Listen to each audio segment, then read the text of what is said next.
जिस रात जंगल ने पहली बार उसे निगलने की कोशिश की, उसी रात उसकी जिंदगी का सबसे खौफनाक सच सामने आने वाला था। कुंवारी लड़की गौरी जब आधी रात खून से सनी एड़ियों और कांपते शरीर के साथ जंगल में भाग रही थी, तब उसे नहीं पता था कि सामने दिख रही केसरिया आकृति उसका रक्षक नहीं, बल्कि उसकी तकदीर का सबसे बड़ा इम्तिहान बनने वाली है। गांव में फैली अफवाहें उसके पीछे आग की तरह फैल चुकी थीं कि उसने मर्यादा तोड़ी है। बिना सुने समझे पंचायत ने फैसला सुना दिया था और वही रात उसे गांव से बाहर फेंकने के लिए चुनी गई। पूर्णिमा की रात, जिसे बुजुर्ग शापित कहते थे। जंगल में कदम रखते ही हवा भारी हो गई। पेड़ ऐसे खड़े थे जैसे किसी अपराध के गवाह हों। तभी उसकी नजर उस साधु पर पड़ी। जटाझूट, शांत चेहरा, केसरिया वस्त्र, आंखों में अजीब सी गहराई। वही साधु जिसके नाम से बच्चे डरते और बड़े झुकते थे। वही साधु जिसके बारे में कहा जाता था कि उसने इंसानी इच्छाओं से सालों पहले नाता तोड़ लिया है। गौरी का शरीर सुन्न हो गया। डर और भरोसा दोनों एक साथ टकरा गए। साधु ने बस इतना कहा, इस रात जंगल किसी को यूं ही नहीं बुलाता। और वही वाक्य उसकी रूह तक उतर गया। कुटिया के भीतर दियों की रोशनी कांप रही थी। दीवारों पर बने रहस्यमय चिन्ह और पुराने ग्रंथ किसी छुपे हुए पाप की कहानी कह रहे थे। बाहर से जंगल की आवाजें और अंदर गौरी की टूटी सांसें। साधु ने उसे पानी दिया, आग के पास बैठाया, लेकिन उसकी आंखें बार बार गौरी के चेहरे पर टिक जातीं, जैसे किसी भूली हुई याद को पहचान रही हों। रात जैसे जैसे आगे बढ़ी, साधु की चुप्पी भारी होती गई और फिर अचानक उसने कहा, तुम जिस डर से भाग रही हो, वही डर कभी मेरा भी था। यह सुनते ही गौरी का दिल बैठ गया, क्योंकि साधु ने अपना अतीत खोलना शुरू किया। कैसे वह भी कभी समाज के बनाए नियमों में कुचला गया था। कैसे एक पवित्र दिखने वाला जीवन भीतर से खोखला हो सकता है, और कैसे इंसान तपस्या में नहीं, सच से भागते भागते साधु बन जाता है।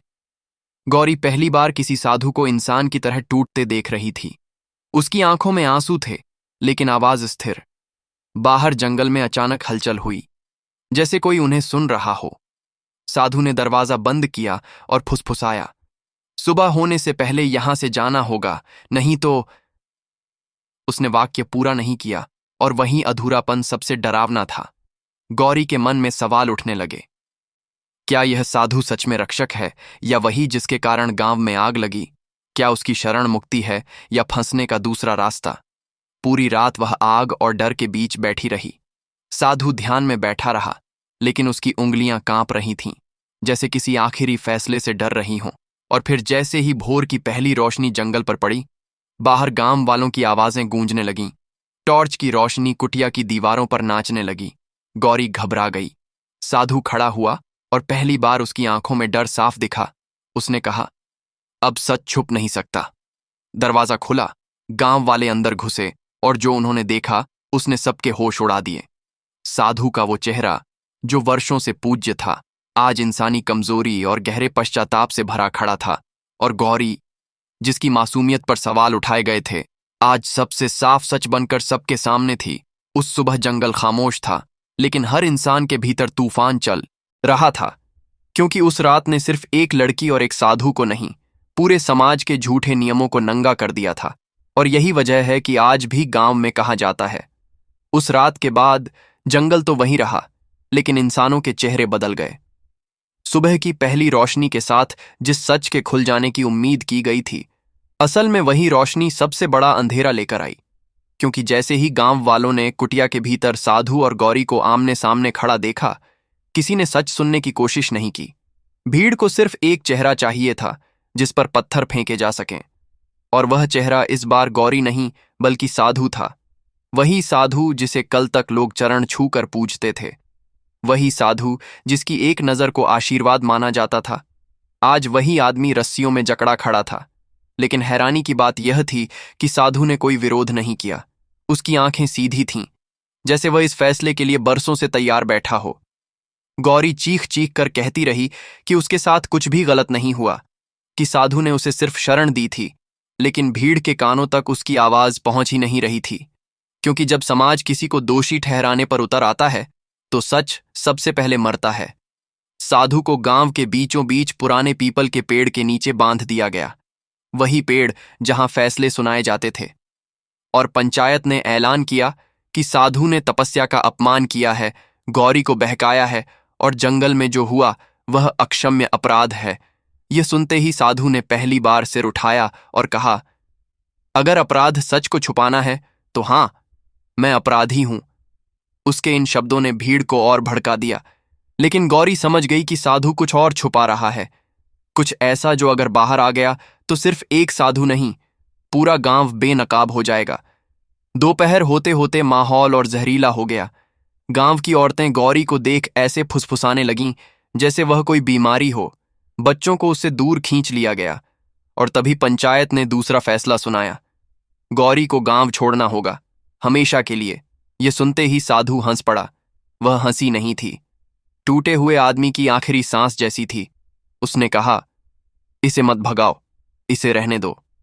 और फिर उसने वो बात कह दी जिसे सुनकर पूरा गांव सन्न रह गया। साधु ने कबूल किया कि वह कभी साधु था ही नहीं। सालों पहले वह इसी गांव का बेटा था जिसने एक रात पंचायत के झूठे फैसले के खिलाफ आवाज उठाई थी, और बदले में उसे मरा हुआ घोषित कर जंगल में फेंक दिया गया था। वही रात उसकी जिंदगी का अंत नहीं, बल्कि साधु के जन्म की रात थी। उसने तपस्या इसलिए नहीं की थी कि वह भगवान के करीब था, बल्कि इसीलिए कि वह इंसानों से डरता था। और आज गौरी उसी डर का दूसरा चेहरा बन गई थी। ये सुनते ही पंचायत के कुछ बुजुर्गों के चेहरे सफेद पड़ गए, क्योंकि गौरी को भगाने का फैसला वही लोग ले रहे थे जिन्होंने सालों पहले इसी आदमी को जिंदा मार दिया था। भीड़ में खुसर फुसर शुरू हो गई। सच दरकने लगा था, लेकिन सच जब बहुत देर से बाहर आता है तो उसे कुचलने की कोशिश भी उतनी ही बेरहमी से होती है। अचानक किसी ने भीड़ से पत्थर फेंका, फिर दूसरा, फिर तीसरा, और देखते देखते पत्थरों की बारिश शुरू हो गई।